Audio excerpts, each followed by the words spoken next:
días. Hoy venimos a hablarles acerca de un tema muy interesante, el cual es la inteligencia artificial dentro de la cartografía. Este tema nos corresponde a nuestro grupo, el cual está compuesto por Kevin López, Julián David Mena y mi persona, Nicolás Arciniegas.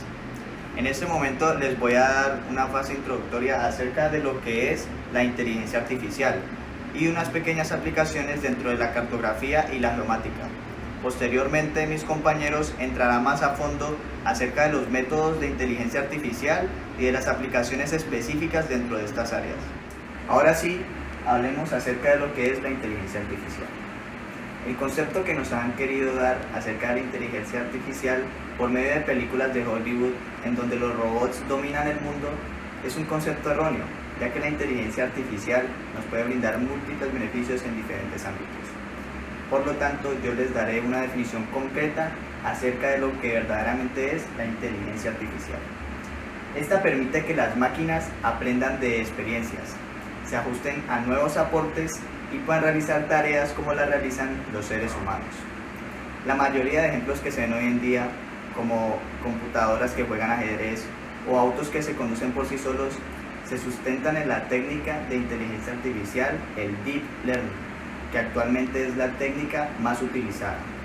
Es por eso que la inteligencia artificial permite entrenar computadoras para que éstas puedan realizar tareas específicas, procesando grandes cantidades de datos y encontrando patrones en ellos.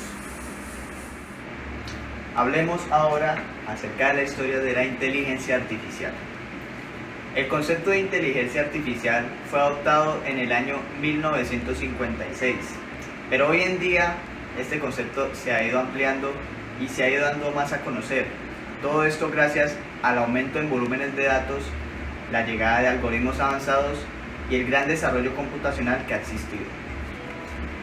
En la década de los 50, la inteligencia artificial tenía como trabajo inicial simplemente desarrollar problemas por medio de máquinas.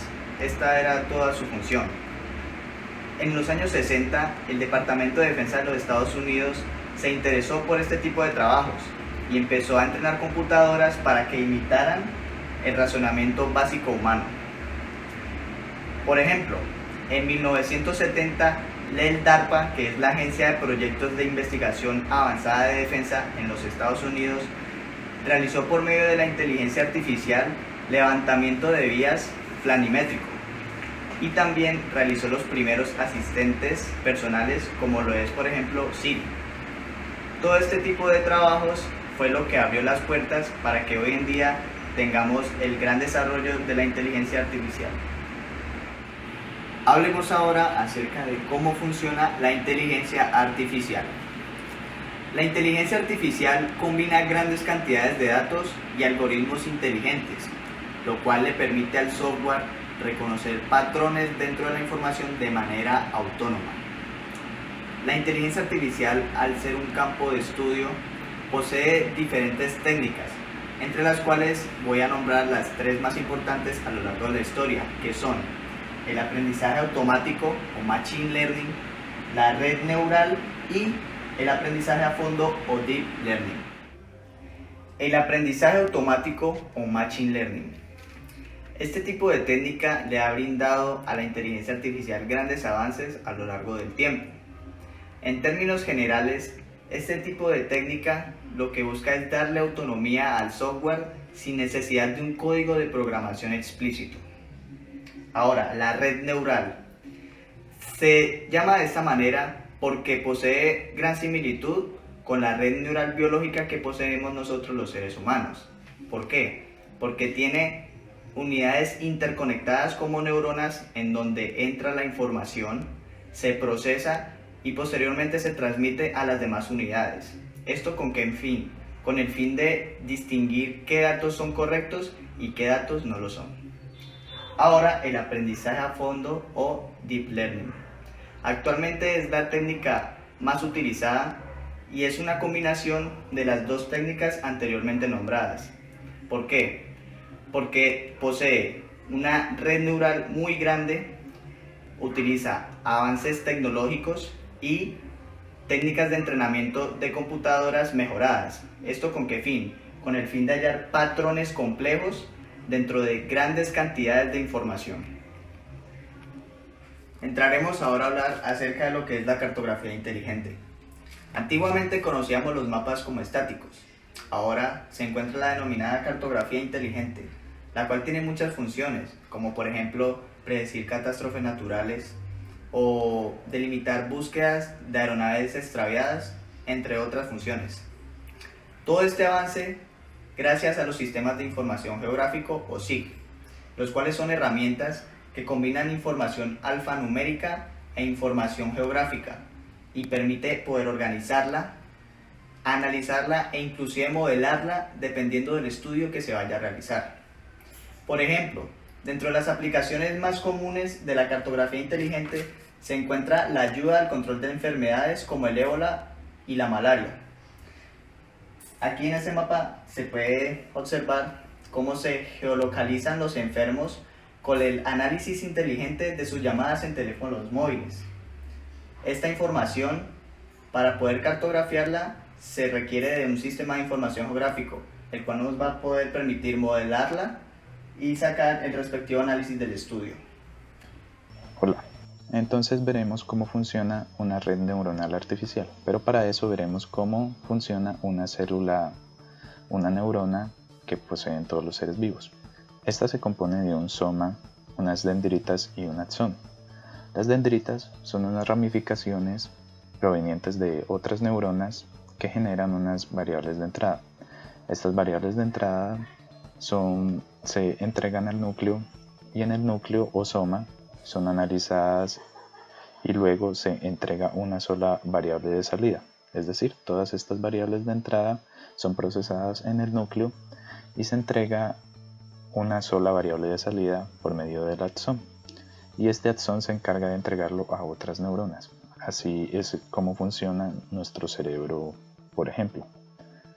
Es muy importante tener presente esto porque este mismo principio se aplica a la red neuronal artificial, la cual también corresponde a unas señales de entrada, en este caso unas variables de entrada como lo son x1, x2 y xm, una sinapsis que es una capa oculta donde se asignan unos pesos de relevancia y la parte del núcleo o la parte de la neurona donde estarán las operaciones algebraicas que se les van a efectuar a todas estas variables de entrada para así generar la salida.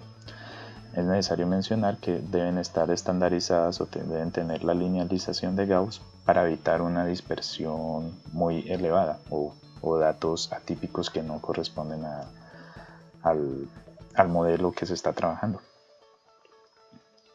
Los valores de salida son continuos si solamente se obtiene un solo valor de salida y por categoría si son más de un valor de salida que se obtienen. Por ejemplo, el precio de un artículo es un solo valor, es decir, solamente es un único precio para un artículo, 200, 300 pesos, en fin. Sin embargo, el color del objeto puede depender de varios factores y depende de varios factores y se puede, dependiendo de esos pesos, se puede obtener diferentes categorías de un color de un objeto, por ejemplo. Entonces se puede obtener un objeto color amarillo, rojo o verde y pues son varios valores de salida que tendrá esta neurona. Entonces ahora veremos cómo construir una red neuronal. Para eso debemos entender lo que se está procesando en cada neurona. Tenemos que entender que la capa oculta que mencioné anteriormente corresponde a los pesos o la relevancia de cada variable. Es decir, la relevancia que el usuario o el que desarrolla la neurona asigna a cierto valor en específico. Por ejemplo, con respecto a un vehículo se puede afirmar que la relevancia, un motivo de compra puede ser el precio y pues este tendrá un valor de peso W más elevado. Y en el núcleo se hará una suma de todas estas multiplicaciones de las variables de entrada y se obtendrá una señal de salida por consecuencia. Y el segundo paso es tener una función de activación en el núcleo. que consiste en decidir cuál es la información que se va a propagar a la siguiente neurona. Ya vamos a explicar por qué es importante aplicar esta función. Y lo que sucede es que es una regresión lineal. Todas estas neuronas corresponden a regresiones lineales de esta forma, son líneas rectas. Y una suma, algebraicamente una suma de líneas de regresiones lineales nos da otra regresión lineal, lo que haría que nuestra neurona se colapse, nuestra red neuronal se colapse. Por lo tanto, la función de activación deformará este resultado en específico. Puede ser con una función hiperbólica o definida entre intervalos, es decir, ya se trabaja con las funciones que uno desea, para evitar que no nos dé una regresión lineal.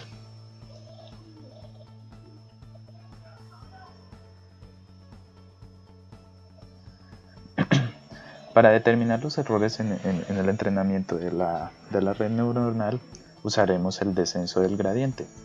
Recordemos que el gradiente corresponde a derivar parcialmente todas las variables para determinar cuál es el resultado donde hay un error mayor, en este caso donde hay un valor atípico, y se deriva con respecto al resultado y se hará descendientemente, es decir que primero se trabajará el núcleo, se derivará respecto al resultado del núcleo y luego las variables de entrada, y luego por consiguiente se irá recorriendo toda la red neuronal hasta que pues este gradiente calcule una variable que esté ocasionando un resultado atípico. Por eso se le dice backpropagation o descenso del gradiente. Y este es esencial para entrenar nuestra red neuronal.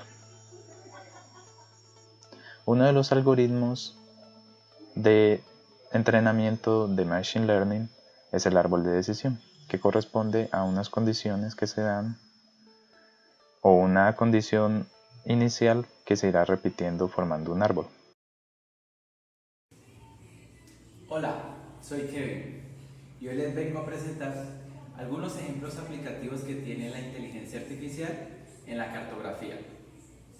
Este producto cartográfico es clasificación de coberturas de suelo en una imagen satelital. El autor utiliza un modelo llamado Perceptron multicapa. Este es basado en diferentes capas con los siguientes objetivos: uno de entrada para recibir la información, una oculta para procesar dicha información por medio de funciones matemáticas y uno de salida para presentar el resultado cartográfico. También utiliza un modelo llamado Fuzzy-ACMA, basado en neuronas de retropropagación de errores, que en otras palabras es el autoaprendizaje del propio algoritmo.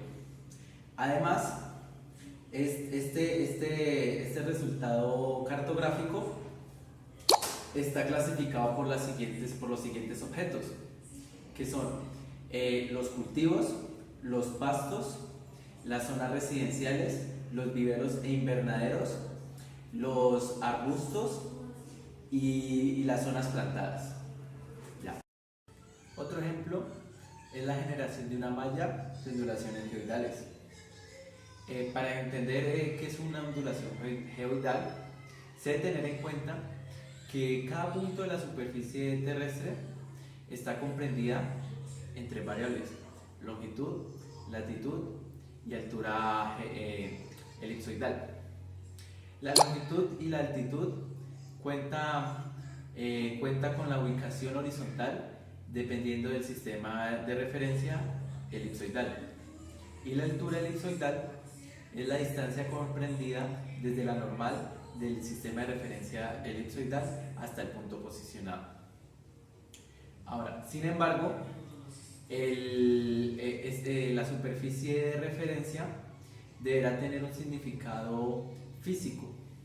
Esto implica que se debe tener en cuenta variables como la distribución de la masa del planeta y su campo gravitatorio. Esta superficie tendrá una característica que tiene que ser equipotencial. Esto quiere decir que todos los puntos conformados en la superficie tendrán que tener los mismos valores de potencial gravitacional. La superficie es conocida como geoide. El proyecto que involucra esta salida cartográfica presenta una interpolación por medio de la red neuronal, por medio del entrenamiento de una red neuronal artificial, con el objetivo de hallar valores de las ondulaciones geoidales por medio de la relación de la altura elipsoidal y la altura ortométrica, siendo las alturas ortométricas la distancia comprendida desde el geoide hasta el punto posicionado sobre la dirección de la plomada. Por último, este resultado cartográfico presenta las zonas afectadas por incendios. Este proyecto es basado en el modelo Growing Cell Structure, que es un mapa organizativo SOM, que a su vez su dinámica es soportada por la inserción y eliminación de neuronas mediante procesos adaptivos. Tal proceso no tiene la necesidad de tener un tutor para su proceso de aprendizaje. Los ejemplos mostrados son apenas una pequeña parte del gran aplicativo que tienen las inteligencias artificiales en el ámbito de la cartografía. Aunque el entrenamiento de estos algoritmos necesiten gran potencial computacional, lo compensa el alto grado de exactitud y precisión que genera estos resultados. Comparado con los sistemas convencionales como lo es la regresión lineal, como por ejemplo, características como el reconocimiento de patrones y el autoaprendizaje hace que este algoritmo se encuentre en la vanguardia de los resultados cartográficos. En la descripción se encontrará el link que los llevará a la plataforma Geniali, donde podrán ustedes observar unas presentaciones diapositivas sobre la inteligencia artificial en la cartografía. Además, también en la descripción ustedes podrán encontrar una dinámica virtual, la cual se basa en el ahorcado, donde ustedes tendrán que encontrar una de las palabras claves que se dieron en este video. Sin nada más que decir, muchas gracias por su atención.